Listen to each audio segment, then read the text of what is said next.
مجلس اداره نادي الزمالك بعت خطابين الى الاتحاد المصري لكره القدم ولجنه الانضباط بيستفسر فيها عن سبب عدم التحقيق والفصل في الشكوى التي تقدم بها النادي منذ 4 مايو الماضي بخصوص لاعبه احمد مصطفى سيد الشهير بزيزو.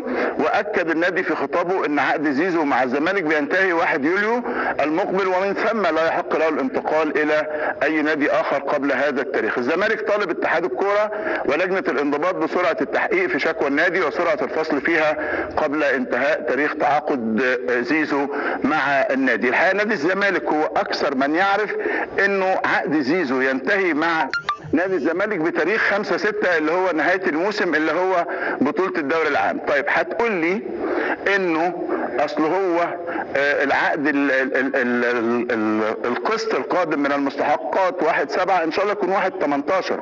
دي ملهاش علاقه خالص بالتعاقد لانه معروف ومكتوب وموثق ان عقده ينتهي بنهايه الموسم. زي مثلا اليو ديانج عقده ينتهي 30/6، فالاهلي في تفاوض الان مع نادي الخلود السعودي في محاوله لاستخدام اليو ديانج واللحاق بكاس العالم للانديه. تحقيق لجنه الانضباط ايضا نادي الزمالك عارف انه القصه محسومه، لانه حتى لو لعيب غاب فانت بتطبق عليه اللائحه بتاعتك من خصومات، وزيزو دلوقتي بقى له 4 اسابيع منتظم في المران. هذه رساله انا بوجهها لجمهور النادي الاهلي ردا على شكوى نادي الزمالك، ومن حق نادي الزمالك ان يشكو.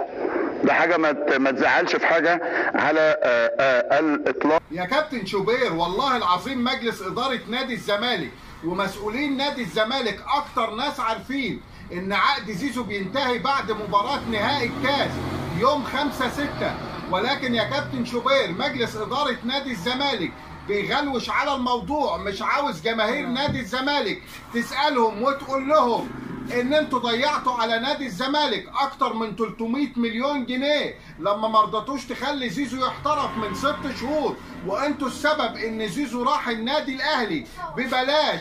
مجلس اداره نادي الزمالك عاوز يسهل جماهير وخلاص، انما عقد زيزو بينتهي يوم 5/6 وكل ده معروف لمجلس اداره نادي الزمالك. هو كل الموضوع ان ازاي يشغلوا جماهيرهم باي حاجه. زيزو هيتم الاعلان عن صفقته في النادي الاهلي في اجازه العيد اول يوم او ثاني يوم، وهيسافر مع النادي الاهلي وهيلعب كاس عالم للانديه.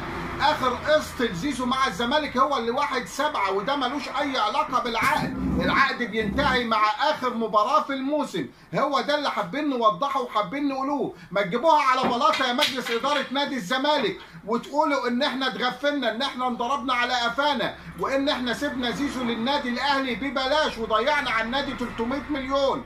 هو ده كل القصه. ما تنسوش الاشتراك في قناتي وتفعيل الجرس.